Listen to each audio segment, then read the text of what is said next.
Non, bon.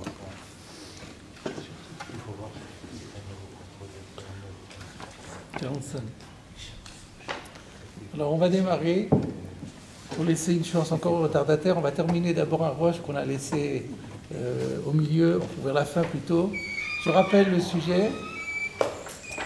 La Gemara a conclu que les objets, les vaisselles en argile ne peuvent pas être cachérisés même par le feu, parce que on a peur qu'il le fasse mal. Soit qu'il le fasse à l'extérieur alors qu'on doit faire à l'intérieur, soit qu'il le laisse pas suffisamment longtemps. Donc du coup, on a dit que c'est pas cachérisable. Le Roche a rapporté une marloquette et il a abondé dans le sens de ceux qui disent, en se basant sur une Gemara dans ce Zvachim, qu'il y a quand même une solution, il y a quand même une manière de cachériser l'argile qui est admise par tout le monde, c'est de les mettre dans les fours, les grands fours où on fabrique les ustensiles en argile, qui sont très très chauds. Ça a l'avantage d'une part que ça chauffe de l'intérieur et de l'extérieur, donc il n'y a pas le risque que ça explose. Et puis si quelqu'un le met à l'intérieur, c'est qu'il a pris tous les risques, parce que même un tout petit moment pourrait déjà être très dangereux pour l'ustensile. Alors la question qui restait, c'était, mais alors dans ces conditions, pourquoi Rav a-t-il dit que les ustensiles en argile, après Pessah, Hametz, après Pessah, il faut les jeter parce qu'on ne peut rien en faire? Pourquoi il ne donne pas la formule de les donner dans les kifshan, dans les fours, dans les fournaises? C'est là qu'on est resté la dernière fois. C'est pas long, on va regarder le Roche. Donc, je ne sais pas quelle édition vous avez, vous n'avez pas la même édition que moi. Dans l'édition Osva Hadar, donc de toute façon c'est dans le Roche Siman Zayin du Perek Sheni. Et c'est à peu près, alors moi dans mon édition c'est 4 lignes avant la fin de la colonne. Ça commence par V'hada amar Rav. V'hada amar Rav que des rods de Pesach Shaveru. V'lo amar takanat liboud bakivshan. C'est ça la question. Vous voyez où c'est? Vous l'avez trouvé? C'est à peu près, je ne saurais pas dire parce que le Siman Zayin est très long. C'est peut-être un quart après le premier quart du Siman Zayin. Donc il pose la question. Et ce que Rav a dit que les marmites, après Pessar, il faut les casser. Velo Amar Takanat Liboun Bekishan, il n'a pas proposé la solution de faire liboun à l'intérieur d'une fournaise. Pourquoi? Mishum de Im la Ben Leou. Parce que s'il procède à cette cachérisation par liboun dans les fours très haute température, Avele panim chadashot baoulekan, varishon avec moshavur. C'est valable, mais ça rentre dans le cas de ce qui est cassé, parce qu'en fait, ça veut dire qu'on l'a transformé, on en a fait un nouveau panim chadashot baoulekan. C'est comme si on avait cassé l'ancien et on avait créé un nouveau. Donc c'est pour ça que, mais en fait, il serait d'accord que ça fonctionne. Mais il a dit Yishaveru, ça veut dire on n'a pas d'autre solution que de casser ou assimiler. Vous mettez dans un nouveau four et vous le transformez, c'est remis à neuf, c'est comme casser et recréer. Aval be'esek be'lo kivshan, alors que si on le mettait juste à chauffer dans un four classique, pas dans un four ultra haute température, en kan panim chadashot ba'olekan, il n'y aurait pas là le panim chadashot, et dans ce cas-là, ça ne marche pas. Atkan Dvarav, tout ça c'est la citation de Avi Ezri. Alors maintenant c'est le Roche qui prend le relais et qui dit V'chen katav b'sheiltot, parashat Rashi Amatot. Vous savez que le sheiltot de Rav Achai Gaon, c'est un Gaon de l'époque de post-tamudique, des sages de Babylonie. Et le sheiltot, il a écrit sur chaque parasha des questions de halakha. Des Sheilot ou Tshuvot, c'est par paracha. Donc là, c'est dans Parashat Rashi Amatot, il y a les clémidianes, il y a la cachérisation des clémidianes. À ce sujet, il pose des questions concernant la cachérisation des kélim. Et donc le Sheiltot écrit dans Rashi Amatot de Klicheres Shari Be Arzarat Kivshanot. Lui aussi considère qu'on peut recachériser des ustensiles en argile dès lors qu'on les installe dans ces fournaises ultra haute température. V'chen da'at Tosfot, c'est aussi la position de Tosfot. V'yera Eli, Et maintenant, c'est le Roche qui dit, mais à mon avis, de Dafka Arzarat Kifshonot, Shemetzarfin, Ba'en Kle Cheres Hadashim, que quand on a validé les Kifshonot, il s'agit des fours spéciaux qui servent uniquement à fabriquer les ustensiles neufs. C'est comme on fait aussi, je vous ai dit, aujourd'hui pour la vaisselle en porcelaine. Il y a un moyen, ça coûte cher, les Lubavitch cachérisent la porcelaine de cette façon, en les mettant dans les fours des fabricants de porcelaine.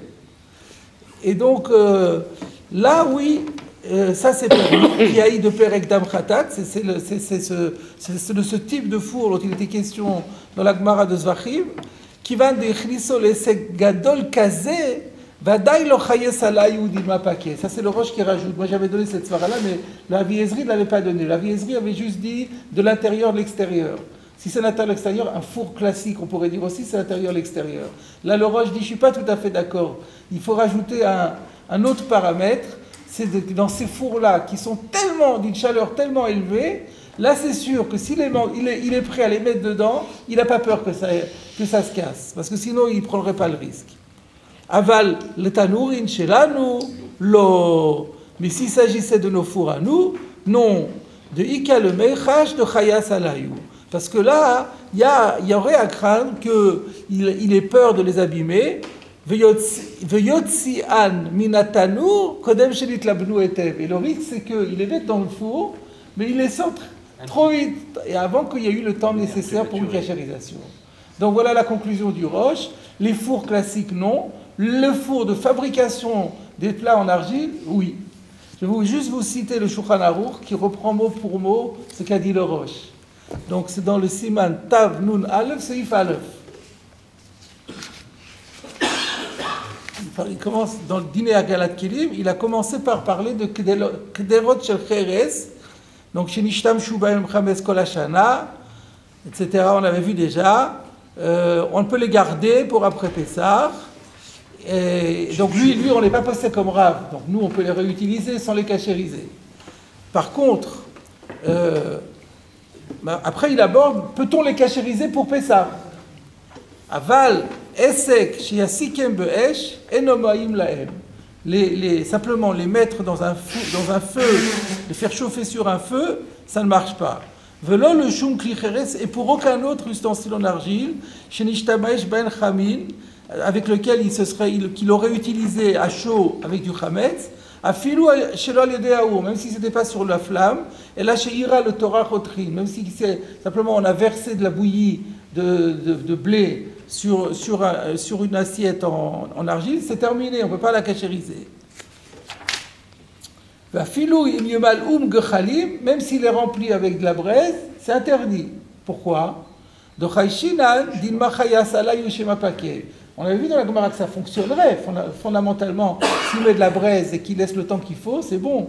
Mais on a peur qu'il va avoir peur, et de peur que ça claque. Velo avid le ouasakam alia, il ne fera pas l'allumage tel qu'il est nécessaire. Umiyu, mais toutefois, Imirziran la kivshan, shemetzarfin bo klecheres chadashim, voyez les mots du Roche. S'il les a remis dans les fours dans lesquels on fabrique les ustensiles en argile neufs, cela est permis. De kivan shemachnisan le esek gadol kazé, par le fait qu'il est d'accord de les faire rentrer dans un chauffage pareil, de cette ampleur, c'est sûr qu'il n'aura pas peur que ça explose, et donc il les laissera le temps qu'il faut. Aval, le tanourim shelanu, lo. Donc c'est vraiment les mots, mot pour mot, ce qu'on a vu dans le Roche. Donc là, ça vaut la peine quand même de faire le Roche dans les mots. Et juste après, vous avez la koubia. Ça, on avait déjà vu. Donc, je l'ai juste. Après, il viendra la Kouya, effectivement. Le reste, c'est pas la peine de voir maintenant. Je regarde juste s'il y a quelque chose dans le Mishnah Berurah à ce sujet.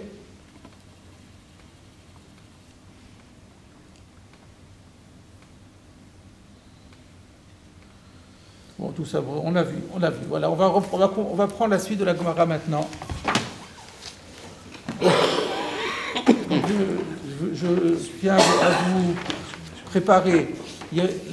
La Souria jusqu'à la nouvelle Mishnah n'est pas très longue et elle ne parle que des problèmes de kashérisation. Mais ça risque de nous prendre du temps parce qu'il s'avère que le Rif et le Roche ont ramené ici tous les lois de la kashérisation, les ont regroupés ici. Alors que c'est une Gemara de Vadazara essentiellement, ils ont tout regroupé ici. Donc c'est l'occasion aussi d'étudier. Donc je pense que ça nous prendra plus de temps parce qu'on prendra le temps qu'il faut pour étudier le Roche, le Ran, je veux dire le Rif, le Ran, le Roche et le Shulchan Aruch après. Si vous en êtes d'accord, si vous sentez que c'est trop lourd, vous me le direz, on abrégera. Enfin, c'est pour les fois prochaines. Là, ça va encore aller aujourd'hui. Alors, on va reprendre la Gemara, là où nous sommes restés.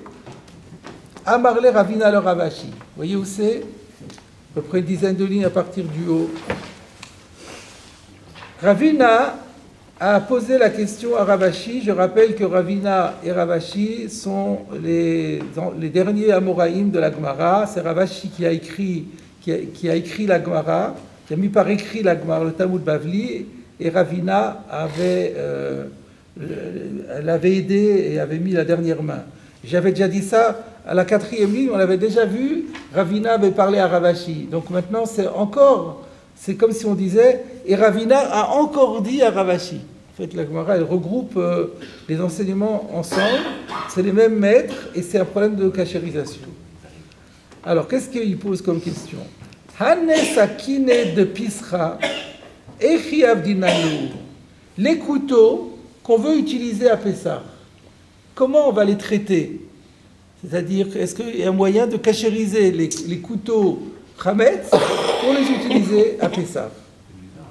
A priori, ça paraît évident. Ben oui, on fait un gala, c'est tout. C'est pas de l'argile, là. C'est du métal. Donc, où est le problème? L'absorption avec le liquide. Pardon? Un couteau, il absorbe un Chametz, mais pas avec le liquide. Dans Cliché.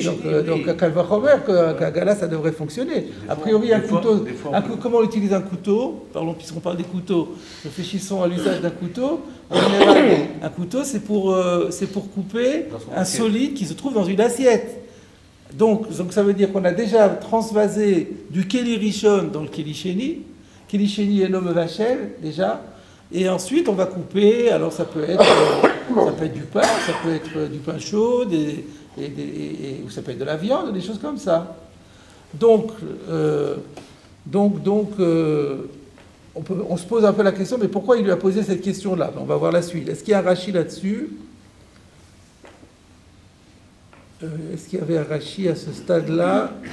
Non, pas encore. Alors, on va voir la réponse. Amarle, Ravashi a répondu à Ravina, Ledidi, Chadata Kavdinan. Ledidi, pour moi, Chadata, le tav en araméen, ça correspond au shin hébreu, donc c'est Chadash. Kavdinan, on fait. Pour moi, on fait des couteaux neufs. Rashi, là il y a Rashi. Letzorki aussi de Sakinim Chadashim. Moi, je ne cachérise pas les couteaux. Moi, je demande qu'on me fasse des couteaux neufs.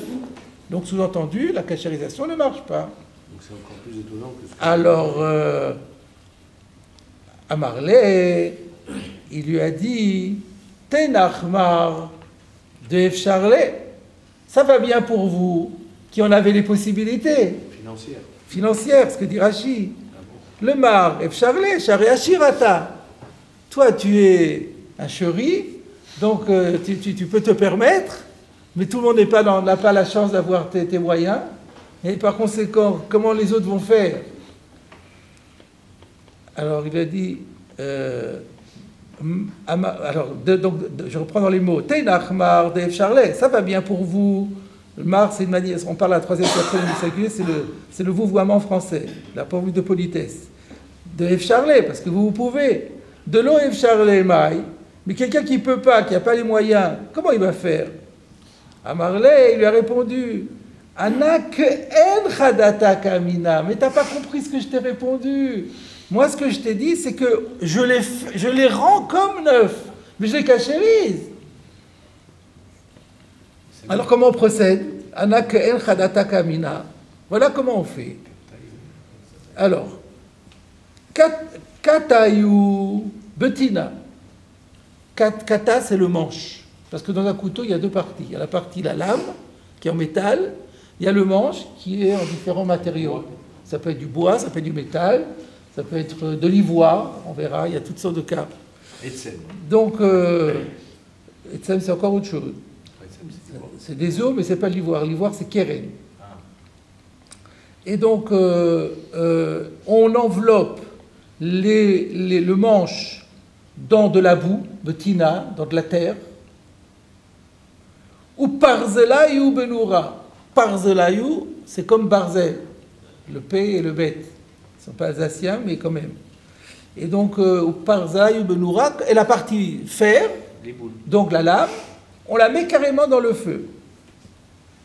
Ve'ada, et ensuite, ce n'est que la première étape, et ensuite, Ma'ayal na le katayou berotrin. Et après, je prends la partie manche et je la fais rentrer dans l'eau bouillante. Donc je fais quoi? Liboun sur la lame et agala sur le manche. Rashi, pourquoi il faut mettre alors de la boue sur le manche? Rashi, katayou betina, la genaleem, shelo yisrefe ma'our.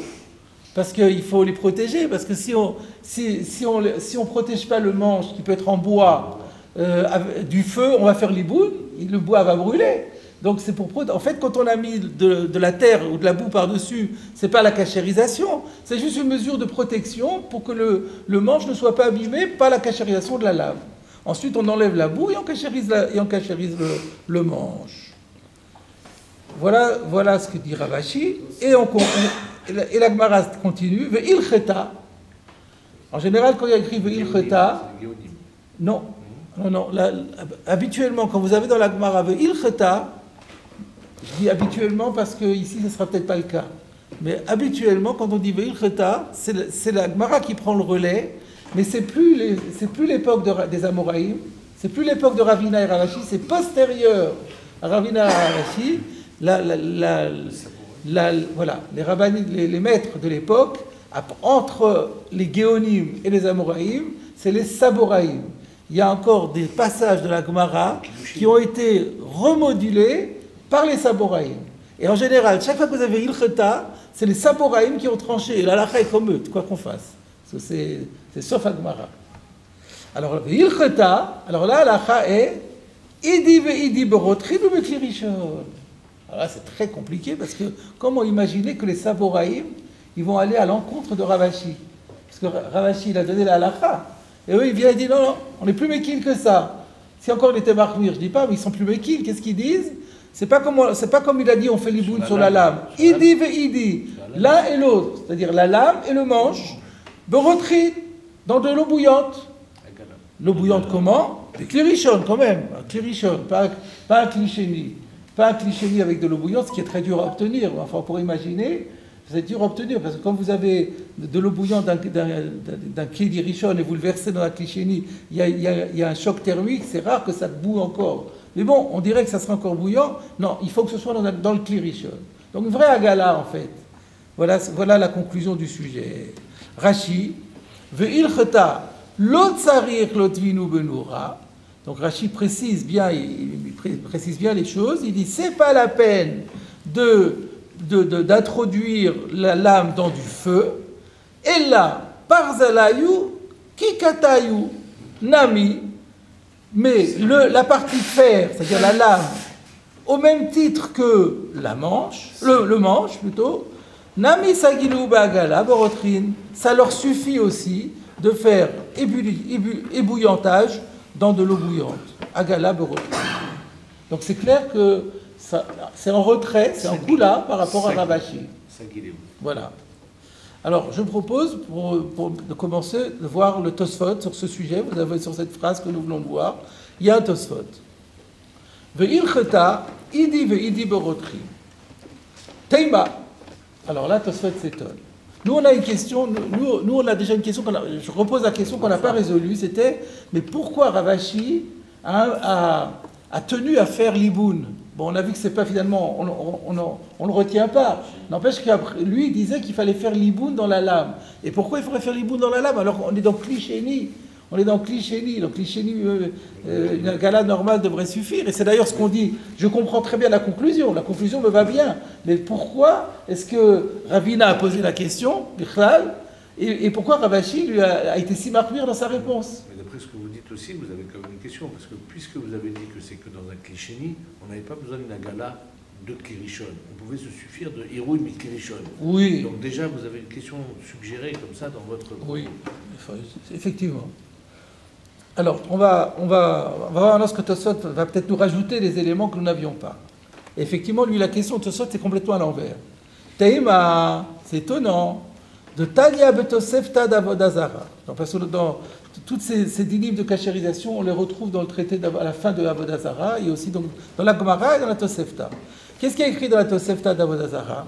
Asakin, Ve'ashfod, Ve'askala, Mela Benan Beur.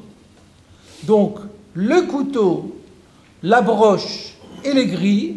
Alors, la broche, est-ce que c'est la broche? C'est quand on met quelque chose à la broche, c'est carrément sur la flamme. Donc, c'est quelque chose qui est sans liquide et directement à la flamme. C'est Mishtamesh al-De'aour. Ça, il faut l'iboun. Askala, c'est pareil. C'est une grille. Comme quand on fait cachériser le foie. On met une grille sur le feu. Ça, c'est Askala. Donc, ça, il faut faire l'iboun, c'est évident. Mais il y a écrit, dans la Tosefta, il y a aussi écrit Sakin. Donc, il y a écrit que le Sakin, il doit avoir l'iboun au même titre que les choses qui sont Mishtamshim Ba'our. Alors, comment se fait-il ici que la Gemara a conclu en sens contraire, en disant un gala suffit? Voilà la question de Tosfot. Donc, c'est l'envers. Nous, on ne comprenait pas comment pourquoi Ravashi ne se contentait pas d'une agala. La question de Tosfot, c'est mais à l'envers. On voit qu'il faut l'iboun. Mais la question qu'on peut se poser, oui, mais comment Tosfot comprend la Tosefta? Pourquoi la Tosefta demande à l'iboun? Donc, ça, c'est aussi un problème. On continue. Par ailleurs, dans le premier chapitre du traité Choulin, Daf, Chet Amudbet, Amar, la Gemara dit là-bas, à propos d'un couteau, sous-entendu, que God Shelibna Beur, il l'a cachérisé. Comment il l'a cachérisé? Par le feu. Alma, Tsarich Liboun. Donc on voit bien que par défaut, quand la Gemara parle de la cachérisation d'un couteau, c'est par le Liboun. Donc deux références qui montrent que la cachérisation des couteaux se font par la flamme, par le blanchiment à la flamme. Et comment se fait-il que la conclusion ici, c'est qu'on fasse un gala? Teiratz Rabenuta. Voilà la réponse de Rabenuta. De Amar Birushalmi. Il va se baser sur le Talmud de Jérusalem. De Maïre Besakini Maruki. Shetzolin Baem Bassa. Doumia de Shfod. Eh ben voilà, on ne parle pas de la même chose. Là-bas, quand est-ce qu'on a dit qu'il faut les cachériser? C'est des longs couteaux. Des couteaux longs qui servent à griller la viande comme on le ferait avec une broche. Donc en fait, ce qu'on pourrait dire aujourd'hui, c'est qu'il y a deux types de couteaux. Il y a les couteaux de cuisine et il y a les couteaux pour la nourriture. Non, je veux dire les couteaux que les cuisiniers utilisent pour la cuisine, sur le feu. Et puis il y a les couteaux la vaisselle de table. Et donc ce sont les uns sont au feu et les autres c'est dans les Kli-Sheni. Donc on ne parlait pas des mêmes couteaux. Donc selon Rabenuta, tout est réglé alors, il n'y a plus de problème. C'est-à-dire que nos questions à nous reviennent, mais sa question à lui est complètement résolue. Quand on a dit là-bas qu'il fallait l'iboun, ce n'est pas du tout le même cas qu'ici. Ici on parle des couteaux de table, là-bas il s'agit des couteaux qui servent carrément à griller la viande et qui sont au même titre, d'ailleurs c'est logique, parce que c'est mis dans la même séquence que la broche et que la grille. Et l'intention de Rabenuta, ça veut dire qu'ici aussi Ravashi parlait de cela? Alors on va aller jusqu'au bout, on va voir. Amar Birushalmi de Maïre Besakini Marukim Shetzolin Baem Bassar Doumia de Shfod, qui veut dire on le voit bien puisque c'est comparé à Shfod. Vechenaou de Choulin. Et ça sera la même chose sur la Gemara de Choulin. Donc là, il y a déjà un premier teroutz, donc d'après ce premier teroutz, effectivement, on ne parle pas de la même chose. Là-bas, il a bien dit, là-bas il s'agit Maïre Besakin Arukim. Donc là-bas, Sakin Arukim, sous-entendu, nous, on n'est pas dans les Sakinim Arukim. Là-bas, il avait un argument. Parce que dans la Tosefta, Oui. il y avait Sakin avec le Shfoud. Mais ici, c'est pas le cas. Ici, c'est pas. Non, ici, c'est pas des Sakinim Arukim. Ravashi. Mais non, lui, sa question de Tosfot, c'était pas Ravashi. Oui, il ne faut pas mélanger notre question avec la sienne. Lui, sa question était comment se fait-il que il est sur le Ilchota. Comment se fait-il que la halakha c'est Agala, et alors que là-bas on dit Liboun? Réponse, Ilcheta Agala c'est pour les petits couteaux, et Léa c'est les grands couteaux. Quant à notre question à nous, mais pourquoi Ravashi était Mahmir, il n'en parle pas, Rabbeinu Tam, c'était pas le problème. Ça c'est un premier thérout. Il y a encore un moyen de répondre, nous dit Tosfot, Ben eterabala ou ben isurabala.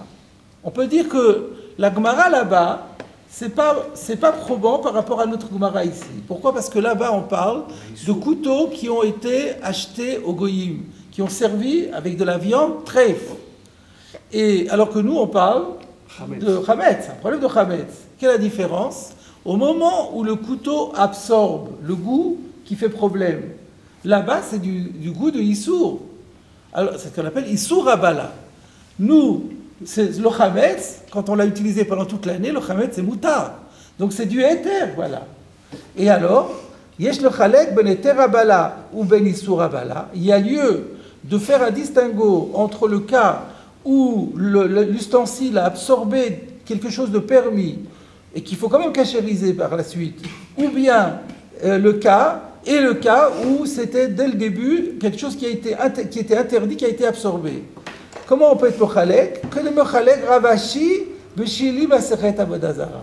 Ravashi lui-même, le même Ravashi qui a dit son din ici, il a fait ce distinguo là-bas. Alors j'explique, j'ai déjà rapporté la Gemara, cette Gemara-là, il me semble la dernière fois. C'est quoi? La question a été posée à Ravashi. Comment se fait-il que la Torah permette à Gala dans les ustensiles où on a cuit du korban khatat.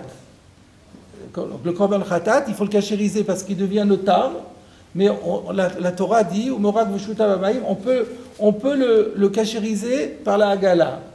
Et la question était, mais pourtant ça a été grillé au feu. Donc quelque chose qui est grillé par le feu, on ne peut le cachériser que par la flamme et pas par la Hagala. C'est la question qui a été soulevée à Ravashi.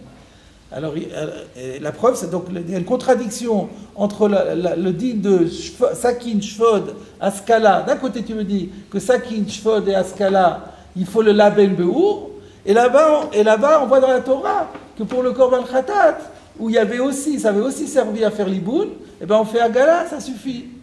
Ravashi répond, la différence c'est là-bas c'est Issour Abala, et là c'est Eter Abala. Puisque le Korban Khatat, au moment où il est absorbé par la broche, ben c'est pour le manger, donc il est encore moutard. Par la suite, il va devenir notar. Mais au moment de la blia, c'était du éther. Donc quand c'est du éther, la gala marche.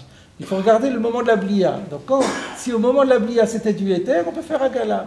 Donc du coup, ça résout notre problème. Nous, on parle, qu'est-ce qui a été absorbé dans le couteau? C'était du chametz. Le chametz avant Pessah, c'est du éther. C'est éther abala. Eh bien, éther abala, quelque chose qu'on utilise au feu, on peut faire un gala. Donc même si le couteau, il est long, le Hod Yesh le Chalek, même si le couteau dont on parlait était un long couteau, si c'est un problème de Chametz, c'est pas un problème de Issou, eh ben on peut faire Agala. Maintenant on se pose le problème, mais alors le pauvre Ravashi lui il se contredit. Alors, ça devient encore plus difficile. Nous on avait un problème, pourquoi Ravashi est Mahmir? Mais là maintenant la question est, mais Ravashi il se contredit. Là-bas il dit que la Gala ça suffit, et ici, pour le Chametz, c'était Rabala. Et maintenant il dit, non, moi je fais l'iboun. C'est la suite de Tosfot. V'had matzrich le'u Ravashi achal liboun. Alors comment ça se fait que Ravashi, il exige de faire l'iboun alors que lui-même, il a donné les éléments pour permettre? Mahmir al atzmo haya. Il était mahmir. On peut toujours être mahmir. Al-Pidit, c'était Moutar. Mais lui, il a voulu être Mahmir. Du coup, ça répond à notre question aussi, qui était comment les Saboraïm, dans le Ilcheta, ont pu aller à l'encontre de Ravashi. Réponse, ils ne vont pas à l'encontre de Ravashi, ils s'appuient sur Ravashi. Ils s'appuient sur le Ravashi de Zvachim. Et ils ont conclu que le Ravashi chez nous, il était Mahmir. Et donc, tout est résolu. La seule question qui reste, mais pourquoi être Mahmir? Où est le tzad de Khumra, éventuellement? C'est étonnant, parce que même Ravina lui a posé la lacha, et il lui donne une khumra, il ne lui donne pas la lacha stricte. Il lui a demandé quelle est la halakha. Alors il a dit, moi je fais comme ça. Alors avant il avait dit, je fais comme ça, je fais des nouveaux couteaux. Alors il a dit, les autres comment ils vont faire? Non, non, non, moi quand j'ai dit qu'on fait des... Moi je fais comme ça, je fais le liboun. Mais c'est pas encore... Ça, voilà, moi je suis comme ça, moi je suis mahmir. Et si tu me demandes, non, il faut être mahmir. Mais c'est pas le din. Alors, je vais revenir après sur quel était le tzad de dire pourquoi est-ce qu'il serait mahmir et pourquoi Ravina a posé la question. Cette question-là, elle a été soulevée par les Rishonim, par les Acharonim, mais avant ça, je voulais terminer le Tosfot. Donc là, Tosfot a expliqué que Ravashi était mahmir.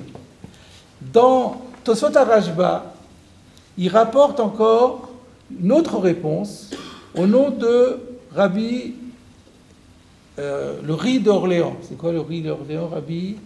Je ne me rappelle plus le Yud, Yaakov. Je crois que c'est Rabbi Yaakov d'Orléans, je ne suis pas sûr. Il dit que toute la phrase, y compris Ve'il Cheta, c'est Ravashi qui parle. C'est pour ça que je vous ai dit qu'en général, Il Cheta, c'est les Samoraïm. Mais là, le riz d'Orléans, pour poser la question, mais comment ça se fait que Ravashi se contredit? Là-bas, il permet, ici, il interdit. La réponse, mais non, c'est Ravashi lui-même. C'est Ravashi lui-même qui continue. Il a dit, moi je fais comme ça. Mais la halakha, c'est pas comme ça. C'est-à-dire, ça va dans le sens du premier Teroutz, mais c'est encore plus fort. Comment on sait qu'il est... D'après le premier Teroutz, les Saboraïm ont dit, mais il y a une stira dans Ravashi. Pour résoudre la stira, on va dire qu'il était mahmir. Là, c'est encore plus facile. Ravashi qui continue à dire, il n'y a plus de doute possible. Ravashi dit, moi je fais comme ça, mais la halakha n'est pas comme ça. Ah bah, tout va bien, et tout est résolu. Voilà ce qui est écrit dans le Tosfot à Rashba. Et dans le Tosfot à Rashba, il y a un troisième avis. Veyesh mefaresh, idi ve'idi berotrin, hainu be'adelibun. Alors là, c'est une chita complètement à l'opposé. Comme quoi, la conclusion ici, c'est qu'il faut faire l'iboun. En plus il faut faire l'iboun et aussi agala. En plus de l'iboun, il n'est pas question d'aller à l'encontre de ce qu'a dit Ravashi. Il faut faire l'iboun. Mais il faut aussi faire agala. Alors pourquoi si j'ai fait l'iboun, pourquoi je fais agala? Réponse. Velodaï beliboun. Il ne suffira pas l'iboun. Le fichier Adam chasle atzakino. Parce que on a dit que le manche, il est fragile. Quand on dit qu'on fait l'iboun, la personne, elle est d'accord de faire l'iboun, mais loin du manche. Quand on approche du kata, on ne le fait pas, et c'est la kata. Et donc, c'est sur cette raison qu'en plus, par précaution, après avoir fait l'iboun, on fait agala sur la partie du coup de la lame qui est proche du manche. Après, cette dernière chita, c'est complètement à l'envers de ce que dit Tosfot. Yesh mefaresh, il y a une chita comme ça, et qui dirait qu'il faut faire l'iboun al-pidin. Alors maintenant, on se pose la question, pourquoi il faudrait faire l'iboun al-pidin, puisque... alors, on repose la question... Il arrive parfois que vous pouvez utiliser vos couteaux à le mettre sur le truc du feu, c'est tout. Pardon? C'est pas arrivé. Alors voilà, c'est ça. C'est pas Rov Tashmicho. Mais... c'est pas Rov Tashmicho. Mais si c'est pas Rov Tashmicho, on a dit qu'on va d'après le Rov. On a dit qu'on va d'après le Rov. Alors peut-être que ça voudrait dire que pour l'iboun, on va pas d'après le Rov. Il y a peut-être une chita comme ça. On verra encore les Rishonim. Il y a peut-être une idée de dire quand on dit qu'on va d'après le Rov, c'est juste si par rapport à Klishéni, Klirishon, mais si c'est quelque chose de l'iboun, il suffit d'une fois de l'iboun, il faut faire l'iboun. Ça serait ça le dit. Alors, la question que j'avais soulevée depuis le début, qui est, mais pourquoi il faut faire agala dans Klirishon? Pourquoi il faut faire l'iboun d'après Ravashi? Alors que c'est dans Klishéni, on est que dans Klishéni. Cette question est soulevée par le Meiri. Alors, après, dans le temps, au niveau méthode, j'ai voulu faire d'abord le Tosfot, mais maintenant, je cite le Meiri. Le Meiri dit, alors, en mishtamshin beklirishon, qu'est-ce qu'il répond? De tashmishan belechem cham או בשר חם, אם מה שהסכין נכנס בדוחק, עושה אותם כתשמיש בכלי ראשון. C'est-à-dire que qu'il y a un concept dans la Gemara de Choulin, de Duchaka de Sakina, que la différence entre un couteau et tous les autres ustensiles, c'est qu'il y a un frottement. Quand vous prenez avec une cuillère, il n'y a pas de frottement. Une fourchette, il n'y a pas de frottement. Dans l'assiette, il n'y a pas de frottement. Mais le couteau, il y a un frottement. On voit dans la Gemara par rapport à Harif que lorsque vous mettez quelque chose qui est très acide, un oignon noir, un radis, je veux dire, un radis noir, ou un oignon aussi, un oignon ou un radis qui est noir. Le radis noir, c'est comme du réfort. C'est très très fort. Vous le posez sur une assiette, rien ne se passe. Vous le coupez avec un couteau, et ben, si le couteau est assourd, ça va rendre le légume assourd. Le réfort sera assourd. Pourquoi?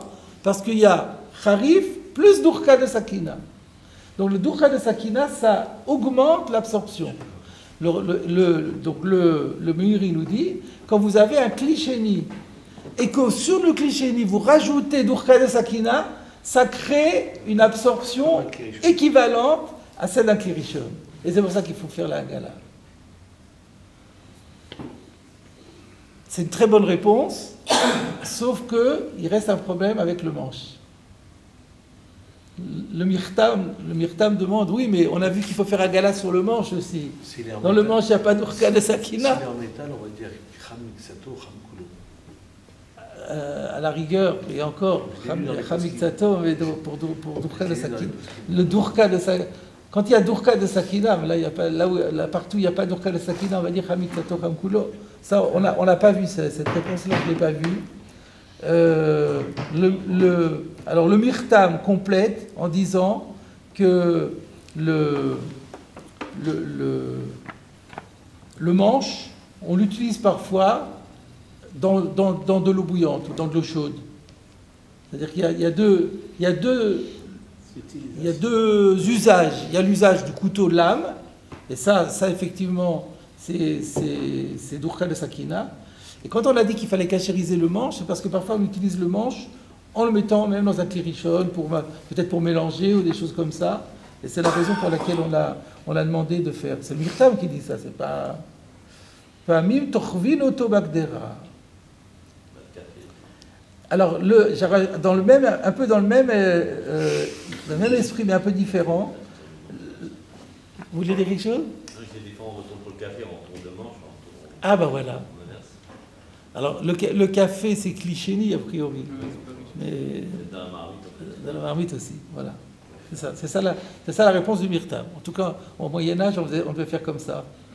Et alors maintenant, la question que soulève le Sfat Emet, c'était pourquoi est-ce que... Là, on a juste expliqué pourquoi il faut un Kli Rishon. On n'a pas expliqué encore pourquoi il faudrait Liboun. Pourquoi Hagala ne marcherait pas, il faudrait Liboun. Alors, on a donné des idées déjà. Nous, on a dit peut-être qu'il faut Liboun parce que parfois on l'utilise sur le feu. Mais le Sfat Emet nous dit quelque chose de subtil. Il dit parce que, comme on vient de voir, dans le couteau, la force d'absorption, elle se fait notamment par le frottement. Et on a vu une règle, Kebolo Karpolto, que le dégorgement doit se faire de la même façon. Quand vous faites Hagala d'un couteau, vous n'avez plus d'Urka de Sakina. Quand vous trempez votre couteau dans l'eau, il n'y a pas de frottement. Ça ne frotte pas. Vous avez de l'eau chaude. Mais il n'y a pas que Bolo Karpolto. Et c'est à cause de ça que c'est ça la question de Ravina. Est-ce qu'il faut tenir compte de ça, ou est-ce que la Hagala permet quand même de contrebalancer alors qu'elle n'a pas d'Urka de Sakina? C'était ça la question. Ravashi dit, moi je suis Mahmir. À cause de ça, moi je demande de faire Liboun. Mais c'est vrai qu'Alpidine, ce n'est pas nécessaire. Donc ça c'est un rajout du Sfat Emet qui est pas mal. Voilà, je pense qu'on a pas mal balayé l'histoire. On reviendra après dans les Rishonim, dans le Rif. Et on va d'abord voir la suite de la Gemara. Vous allez revenir sur la raison pour laquelle il a été Mahmir dans les Terabala de Hametz.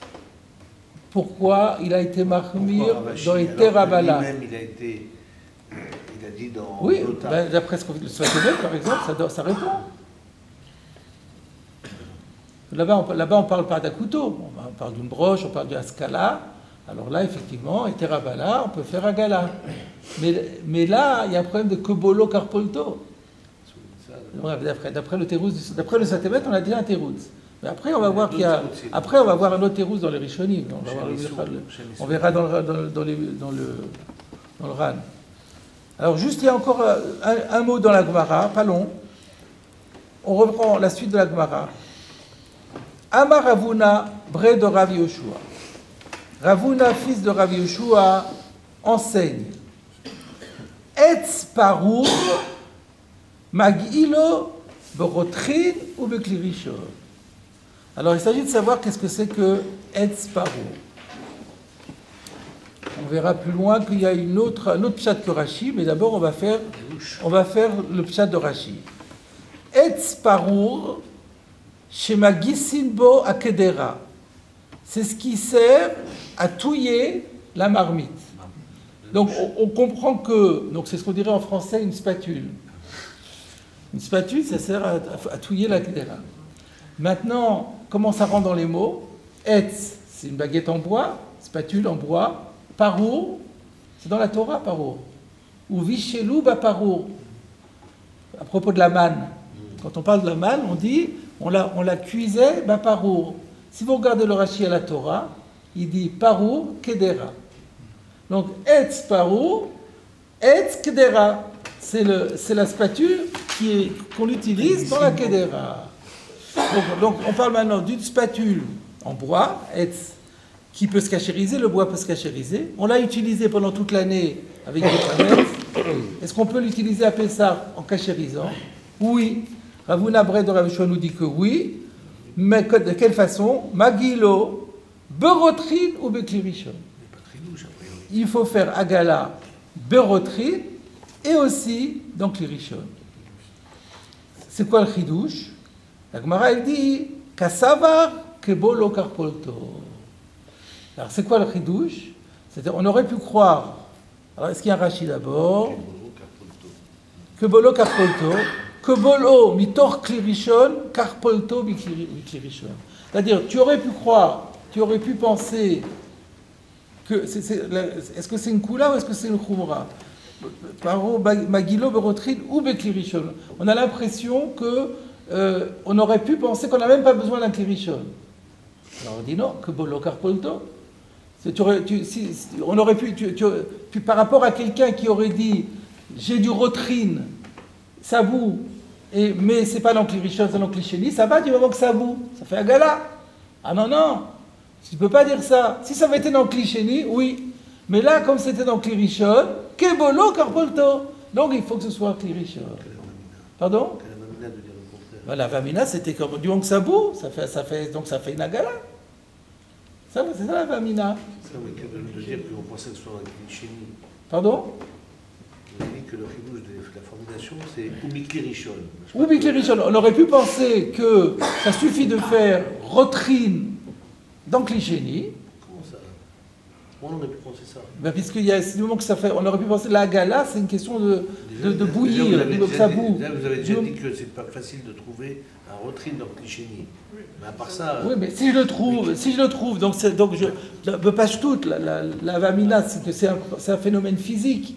Donc le phénomène physique, c'est que si ça boue, et ben, du moment qu'il y a une ébullition, l'ébullition crée dégorgement. Alors qu'est-ce que ça change Kirishon, Klisheni? D'accord, c'est-à-dire qu'à ce stade de chidouche, c'est. Kebolo, Karpolto, il faut les mêmes conditions, exactement. Sans ça, on ne pensait pas voilà. Kebolo, Karpolto. Voilà, c'est ça. Si on ne disait pas Kebolo, nous vous connaissez Kebolo Karpolto, mais ils ne connaissaient pas le Kebolo Karpolto. Si on ne connaissait pas le Kebolo Karpolto, on se serait contenté d'un Klisheni. Le Sfatemet, il pose une autre question. Il dit, maintenant que tu me dis Kirishon, que ça veut dire rotrine? Dis-moi Kirishon. Pourquoi tu dis rotrine? Alors il dit non, parce que on va voir que dans la gala, ce qui est très important, justement, c'est l'ébullition. Ça ne suffit pas que ce soit un Kirishon. Quand on fait la gala, quand c'est sur le feu, on met la chose dedans. Si ça ne bout pas, c'est pas bon. Il faut attendre qu'il y ait des bulles. Donc, berotri ou beklirishon. Comme ça, le Sfatemet explique.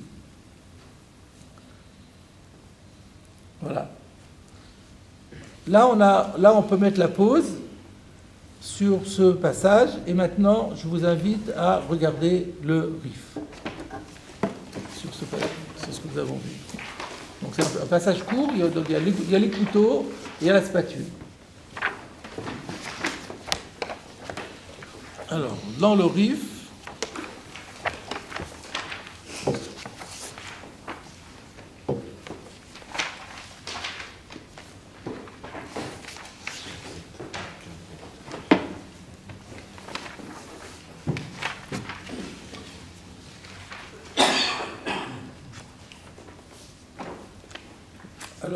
chez moi, c'est dans la 3e ligne avant la fin de la page. Je ne sais pas comment c'est chez vous.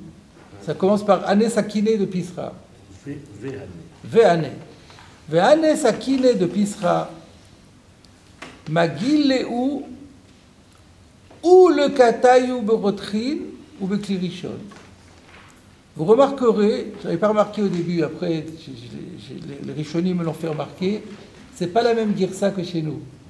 Nous, on avait Ilcheta. Alors, c'est pas Idi Veidi. Là, il ne ramène pas le Idi Veidi. Encore une fois. Anisakine de Pisra, Magil Leou. Un instant, comment on a vu, nous? Il n'a pas. Comment on a vu, nous? Amarle. D'abord, lui, il ne parle pas de Parzelayou Benoura, il ne le ramène pas. Adar Ma'ayalna, le Katayu Berotrin. Veilcheta, Idi Veidi Berotrin, ou Beklirishon. Donc lui, il a. C'est pas une girsa de. C'est pas une girsa, en fait. Ou alors, la question est de savoir, parce que nous, on avait Adar Ma'ayalna, le Katayu Berotrin. Alors, j'ai l'impression que là, quand le Rif dit Magil, Lehu ou le Katayu, il est en train de reprendre ce que Ravashi disait. Il disait d'abord je fais l'Iboun, ça on ne le tient pas, mais après, la deuxième partie, il le reprend. Parce que lui, ce que nous, dans notre dire ça, c'est Adar Me'ayalna, lui, le Rif, il le transcrit en Magil. Magil, et nous on a Magil le Katayou, et lui il a les Hou ou le Katayou. En fait, il a fait un. Donc il a modifié, ou alors il avait la Girsa. Nous on a Adar Ma'ayalna le Katayou, Ma'ayalna les Hou ou le Katayou.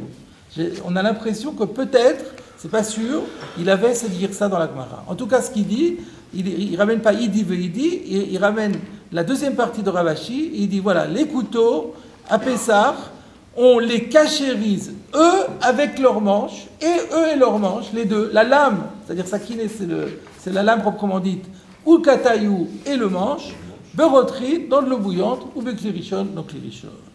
Amaravuna Bre de Rav Yoshua, Ve'etz Parou, Magilo Berotrit, ou Beklirishon, ensuite il ramène la gloire qu'on a vue, Kassavar, Kobolo, Karpolto. Donc jusque-là, il n'y a pas de particulier. On va voir le commentaire du Ran. Ve'ane sakine de Pisra v'choule. Achi ita begmara. Voilà comment c'est marqué dans la Gemara. Amarle a Meimar le Ravashi. Vous voyez qu'il n'a pas la même girsa que lui. Nous, on avait Ravina, lui il a Meimar. Bon, Meimar c'est aussi un talmid de Ravashi. Amarle a Meimar le Ravashi. Ane sakine de Pisra echi avdinan lehu. C'est comme on a vu, comment on fait avec les couteaux de Pessah. Amarle le dit Khadata Abdali, il a dit moi j'en fais des 9.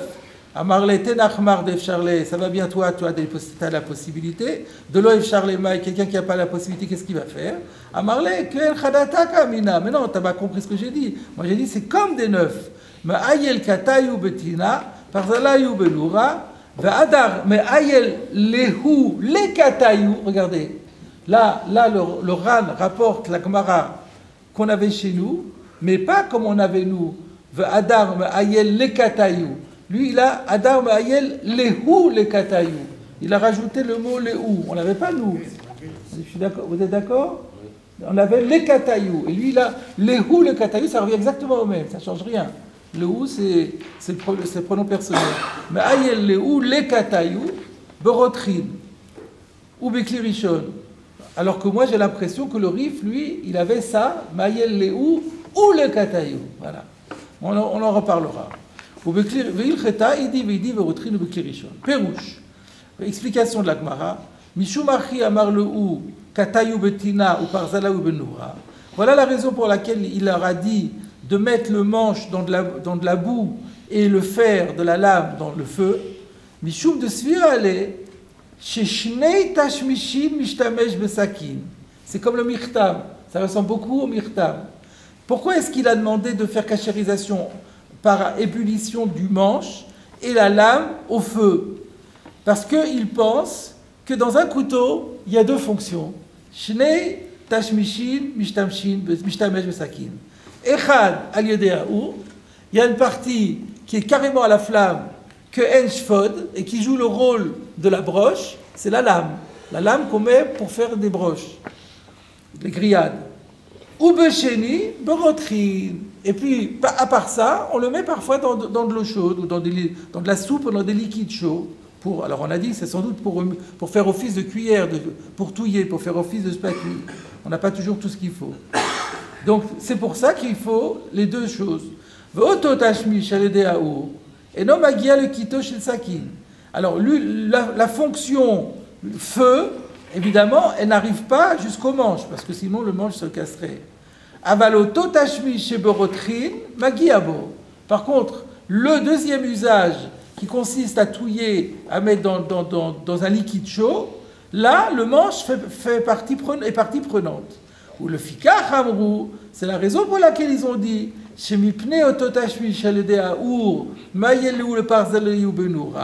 donc c'est à cause de la partie feu, flamme, que on doit passer la flamme au feu.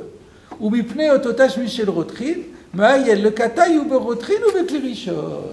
donc vous voyez que le ran, pour lui, la raison pour laquelle on fait l'iboun de la lame, c'est à cause du fait que la lame est parfois utilisée au feu.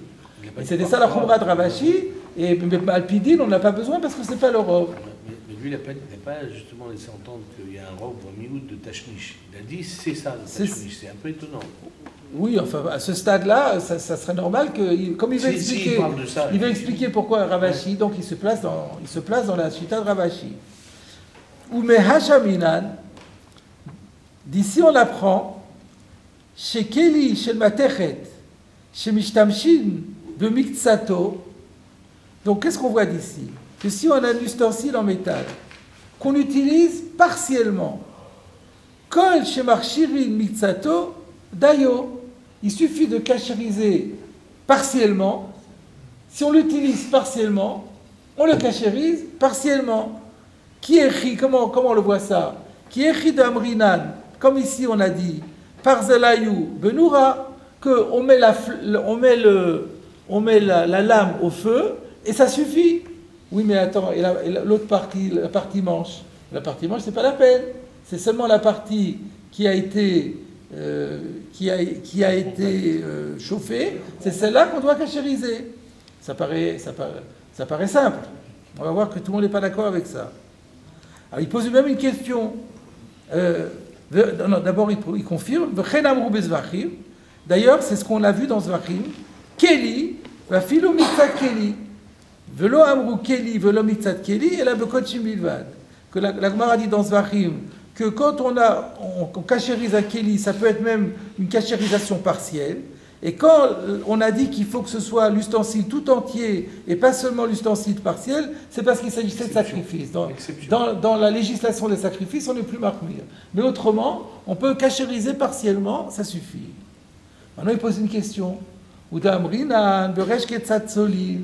mais on va voir dans Psachim, plus loin, dans le Perek Ketzatsolin, où on parle de la manière de griller le Korban Pessah. On dit que Kli Shel Matechet Cham Mitzato Cham Kulo. On dit là-bas que si on a chauffé un bout d'un métal, on considère que tout le métal, il est chaud. Le métal est Korban Pessah, donc c'est Kochim. Alors, c'est ce qu'il répond. Haïnou le Inyan Tzliat. Là-bas, on parle même pas de cachérisation. On va voir par rapport à quoi. Haïnou le Inyan Tzliato chez le Pessah. Là-bas, il s'agit de savoir comment on grille le Korban Pessah. Shelo ye'etzli mechamad davar acher. Là-bas, il y a une règle qu'il faut que ce soit le feu et rien d'autre. Il ne faut pas qu'il y ait une chaleur métallique qui s'adjoigne au feu, sinon c'est pas bon. Alors là-bas, on dit cham miksato cham kulo. Donc non seulement s'il y a un morceau de métal qui a été mis au feu, il ne faut surtout pas l'approcher de l'agneau parce que sinon on le rend assourd, mais même la partie qui n'a pas été au feu, parce que le fer est conducteur, le métal est conducteur, donc la chaleur va passer dans la deuxième partie, et si on l'applique sur l'agneau, on va aussi le griller autrement qu'avec le feu. C'est ça le problème là-bas de chamiksato chamkulo. Chamiksato chamkulo, ça veut dire si tu chauffes en partie, on considère que tout est chauffé. C'est la règle de la conduction de la chaleur dans les métaux. Mais il dit mais ça ne nous regarde pas, ça n'a rien à voir avec le problème de cachérisation. Voilà ce qu'il propose. Ça, point. Non, pas point. Aval l'inyan ercher. Le marchir automik tzat shemishtamesh bo. S'agissant d'une cachérisation, là on dit seulement la partie qui a été au contact, celle-là, il faut la cachériser. Et même si le métal est conducteur, on n'a pas cachérisé l'autre partie. V'acherim amru. Ça c'est moi, le Ran, qui dit ça. Mais il y en a d'autres qui ne sont pas de cet avis. Qui c'est? Ayen Rashba Avodazara. Donc le Rashba dans ses Chidushim sur Avodazara d'Afaïn Vav, c'est à la fin du traité. Ou Torah Tabaït. Le Rashba a aussi écrit un livre de Halakha qui s'appelle Torah Tabaït. Baït Dalet, Shar Dalet. Ils ont dit autre chose. Amrou Kivan de Cham Mikzato Cham Kulo, Sarir Sheyachshir et Kulo. Que si vous avez, disons, un couteau qui a été la moitié trempé dans quelque chose de la sourde, eh bien, ça ne vous suffit pas de cachériser cette partie-là. Il faut cachériser tout le couteau, même celui qui n'a pas été au contact. Pourquoi? Parce que Chamiksato, Chamkulo, et quand vous devez les cachériser, si vous cachérisez qu'à l'endroit où c'est rentré, l'autre partie ne va pas sortir. Il n'y aura pas du Kobolo Karpolto. La règle de Kobolo Karpolto n'est pas respectée à ce stade-là. Ça ne marche pas pour le manche alors? Parce qu'il y a une partie de métal dans le manche, comment il fait alors? Alors d'après ça. Enlever le manche alors, sinon ça va pas. C'est pour ça qu'on cachérise le manche? Non, oui, mais la partie en métal, il faut déboîter le manche alors sinon. Ah, non, si, tout dépend comment c'est. S'il y a une partie en métal, parce qu'il peut y avoir des parties où c'est simplement vissé, on verra, il y a toutes sortes de cas. Si vous parlez d'un cas où il y a un truc, le métal est prolongé et il rentre il est enfoncé dans le manche. Là, il n'y a pas de problème. Parce que la partie métallique, elle n'est absolument pas en contact avec la nourriture. Puisqu'on dit si c'est un côté... Non, il a été boléa. Oui. Mais ça, il sera jamais poilette. Ah, sauf si vous dites, ah si, il pourrait ressortir de l'autre côté. Parce que là où il est, il ne peut pas avoir de contact avec la nourriture. Mais vous pouvez dire, ah oui, mais après, de la même façon qu'il est rentré, il pourra ressortir par la même voie. Ah, c'est ça que vous dites. Et donc, dans ce cas-là... C'est la marloquette qu'on avait vu dans le Shulchan Aruch, si on dit Cham Miksato Cham Kulo, Filou la flit. Et en fait, c'est un stam veyesh dans le Shulchan Aruch, et stam... dit que non.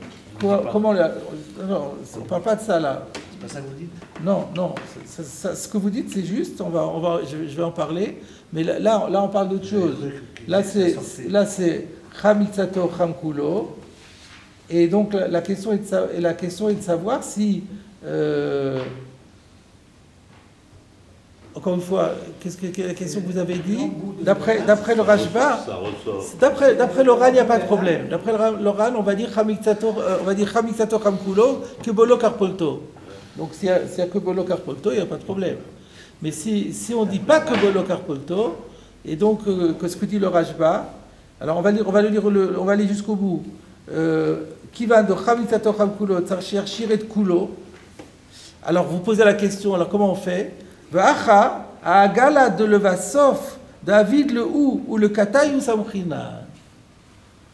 Alors vous vous dites oui, mais si le couteau il il est enfoncé dedans, alors là il y aura un problème. Alors, donc lui il explique que on parle ici d'un couteau qui est en un seul tenant, le manche il est aussi en métal, et donc là absolument on pourra faire la gala, on n'a pas fait Niboun, mais on le fera à gala. Mais c'est un peu différent, c'est difficile de dire ça, parce qu'on a dit que le kataïou, on l'a enduit en bout, donc il n'est pas en métal. Donc il faudra dire que... Je n'ai pas très bien compris. Vacha agala de levasof David le ou le kataïou samchinan. Regardez la fin, il faut qu'on arrête là bientôt. Vegarsinan bevav. C'est-à-dire, c'est quoi Vegarsinan bevav? Magil le ou le kataïou. David le ou, Vacha agala de levasov, David le ou le kataïou samchinan, vegarsinan bevav. Alors, je regarde de nouveau, il y a une correction ici, vav.